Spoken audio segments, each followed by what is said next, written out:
Hello সবাইকে, কি অবস্থা সবার? এখন কারোই ভালো থাকার কথা না যখন এই ভিডিওটা দেখতেছো।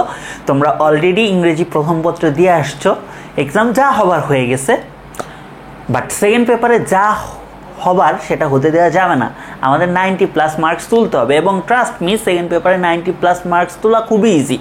এখানে আমার এফআরবির অনেক স্টুডেন্টরা দেখতেছো, আমার একাডেমিক ব্যাচের স্টুডেন্টরা দেখতেছো। তোমাদেরকে ভিডিও তোমাদের দেখলেও হবে, না দেখলেও হবে, বাট তোমাদেরকে একটা কথা আমি বলবো, দয়া করে ভাইয়া যে স্লাইডগুলো দিছি ক্লাসে যা পড়াইছি গ্রামারের জন্য, জাস্ট ওই জিনিসগুলো দেখো। ওর উপরে তোমার কোনো বই দেখতে হবে না, তোমার কিচ্ছু দেখতে হবে না। তুমি যদি জাস্ট স্লাইডের রুলসগুলো পড়ে যাও এবং টাইপ ওয়াইজ যেভাবে প্র্যাকটিস করিয়েছি জাস্ট একটু প্র্যাকটিস করে যাও, তোমার জন্য এনাফ।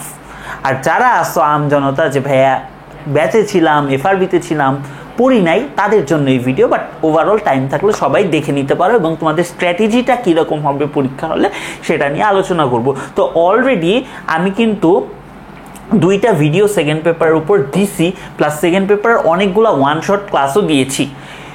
তো প্রথমত আমি একটা কথা বলতে চাই যে ওয়ান শট যে কয়টা দিছি ওই রুলসগুলো থেকেই আসছে এবং ওগুলা করলেই হয়ে যাবে। আর গ্রামারের জন্য খুবই স্পেসিফিক কিছু জায়গা থেকে কোশ্চেন আসে এবং কোন কোন জায়গা থেকে কোশ্চেন আসে বলে দিব, ওগুলাই পড়বা। আর রিটেনের জন্য কি করব, 30 নাম্বারের প্যারাগ্রাফের সারা বছর লেখা শিখাইছি, কিভাবে লিখবো, অবশ্যই কোনো ফরম্যাট না, একদম প্যারাগ্রাফ লেখার যে ইন্টারন্যাশনাল রুল বা যেভাবে লেখা হয়, যেভাবে অ্যাপ্রোচ করা হয় টারশিয়ারি এডুকেশনে, সেভাবেই করানো হয়েছে। সো এই জিনিসগুলো দেখবা। আর প্যারাগ্রাফের হচ্ছে একটা ভিডিও আছে আমার, যে কীভাবে লিখবা, প্লাস হচ্ছে সাজেশন। স্পেশালি এখন তো তোমরা সাজেশন চাচ্ছ, সাজেশনটা পেয়ে যাবা। আমি হচ্ছে এই ক্লাসের নিচে ডিসক্রিপশন বক্সে হচ্ছে প্যারাগ্রাফ আর ফর্মাল লেটার এই দুইটা দিয়ে দেবো। আজকে হচ্ছে জাস্ট গ্রামারটা নিয়ে এখন কথাবার্তা বলবো, যে কীভাবে পড়বা, কোন স্ট্র্যাটেজিটা পড়বা। ভাই দেখো, প্রথমে আসা হচ্ছে আমার প্রিপোজিশন। প্রিপোজিশন হচ্ছে 10টা কোয়েশ্চেন আসবে এবং আমার 5 মার্কস। এখানে আমি তোমাকে একটা কথা বলে দিই, তুমি লিখে নাও, তুমি যে বোর্ডই হও, তোমার 60 থেকে 70% কোয়েশ্চেন আসবে অ্যাপ্রোপ্রিয়েট প্রিপোজিশনের উপর। অর্থাৎ অ্যাপ্রোপ্রিয়েট প্রিপোজিশন, কোনটার পর কোন প্রিপোজিশন বসবে, অ্যাপ্রোপ্রিয়েট প্রিপোজিশন বা ফিক্সড প্রিপোজিশন, এটার উপরে। সো বিগত 10 বছরে বা 5 বছরে অ্যাটলিস্ট যে অ্যাপ্রোপ্রিয়েট প্রিপোজিশনগুলো আসছে সেগুলো যদি তোমাদেরকে অলরেডি ব্যাচগুলোতে দেওয়া হয়েছে শিট, সো ওই শিটটাই দেখে যাও।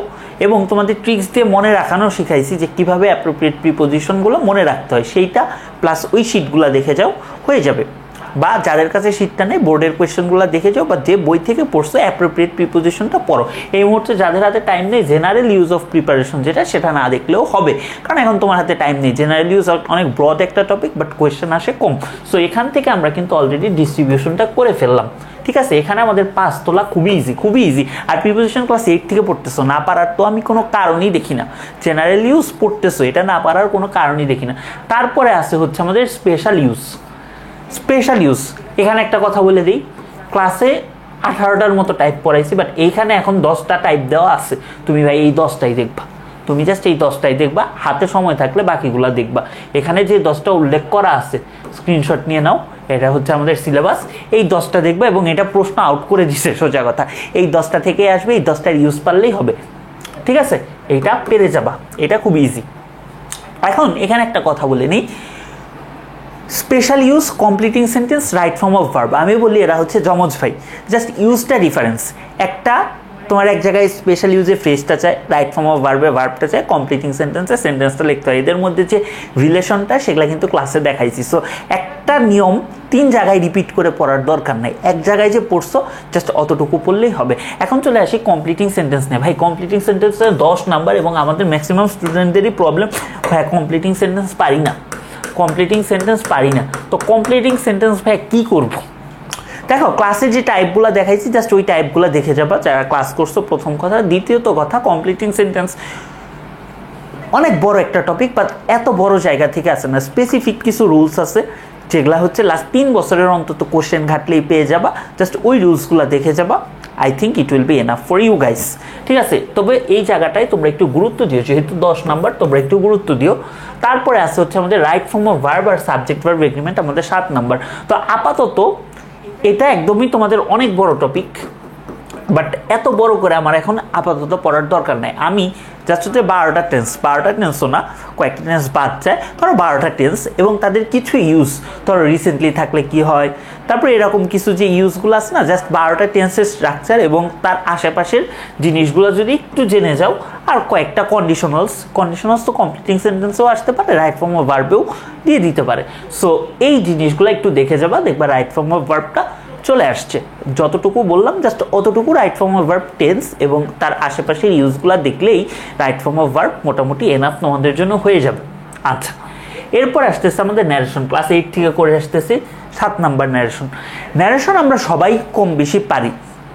অ্যাডভার্বগুলো কীভাবে চেঞ্জ হয়, স্পেসিফিক ওয়ার্ড থাকলে কীভাবে চেঞ্জ হয়, ওগুলা জাস্ট স্লাইড থেকে বা যে কোনো বই থেকে এক নজর দেখবা।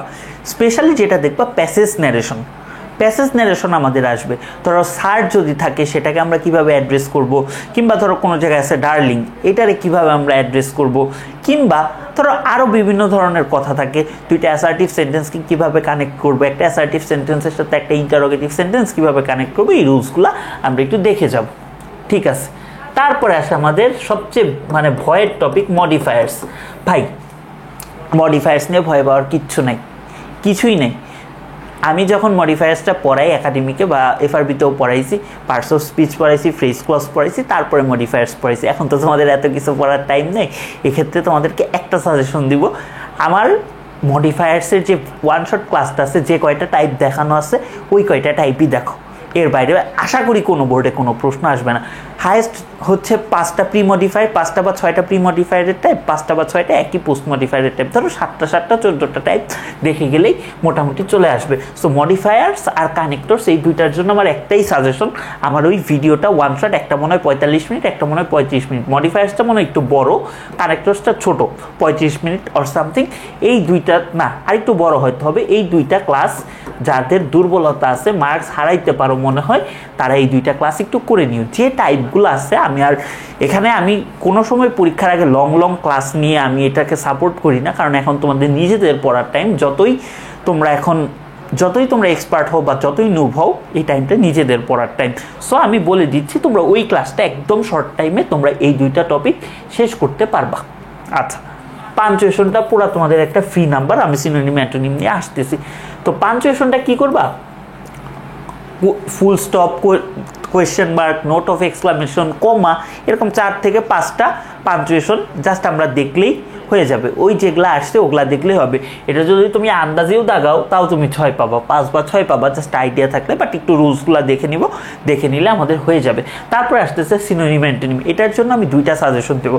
প্রথম সাজেশন হচ্ছে, যেটা নিয়ম, ইংরেজি প্রথম পত্র প্রত্যেকটা প্যাসেজের শব্দার্থগুলো আমরা যখন পড়াই, আমরা খুব ভালোভাবে পড়াই, ওই জিনিসগুলো জানা। বাট তোমরা যদি ওই জিনিসটা অনেকেই আসো ফলো করো নাই, তারা যদি পারো একটু দেখে যায়। বাট সবচেয়ে এখন যেটা করতে পারো যে 2016 থেকে 2023 পর্যন্ত যে বোর্ডের কোয়েশ্চেনগুলো আছে, বোর্ডের কোয়েশ্চেন, তাহলে যাদের প্রিপারেশন ভালো তারা এই বোর্ডের কোয়েশ্চেনগুলো প্লাস তোমার টেক্সচুয়াল ভোকাবুলারি আছে সেগুলা দেখে যায়, তাইলে আসবে। দেখবো অনেক সময় টেক্সট একটা তুলে দিছে, দিয়ে সিনোনিম অ্যান্টোনিম লিখতে বলছে। সো এই জিনিসটা আমাদের ইম্পর্টেন্ট। ঠিক আছে, এই হচ্ছে আমাদের মোটামুটি 60 মার্কসের প্রিপারেশন। যে টপিকগুলো আমাদের কঠিন, সেই টপিকগুলোর কিন্তু আমাদের ওয়ান শট ক্লাস আছে। যেরকম আমাদের কানেক্টরসের ওয়ান শট ক্লাস আছে, দেখলেই হয়ে যাবে। মডিফায়ার্সেরও আছে ওয়ান শট ক্লাস, হয়ে যাবে। রাইট ফর্ম অফ ভার্বেরও ওয়ান শট ক্লাস আছে, হয়ে যাবে দেখলে। স্পেশাল ইউজেরও আমাদের ওয়ান শট ক্লাস আছে। তাহলে ওয়ান শট ক্লাস নাই কিসের ভাই? প্রিপোজিশনের নাই। আমি বলছি অ্যাপ্রোপ্রিয়েট প্রিপোজিশন ওইভাবে পড়লেই হয়ে যাবে, কোনো প্রবলেম হবে না। কমপ্লিটিং সেন্টেন্সের নাই, এটা একটু তোমরা প্যারা খাবা। আর হচ্ছে ন্যারেশনের নাই, এই 3টারই কিন্তু মোটামুটি নাই।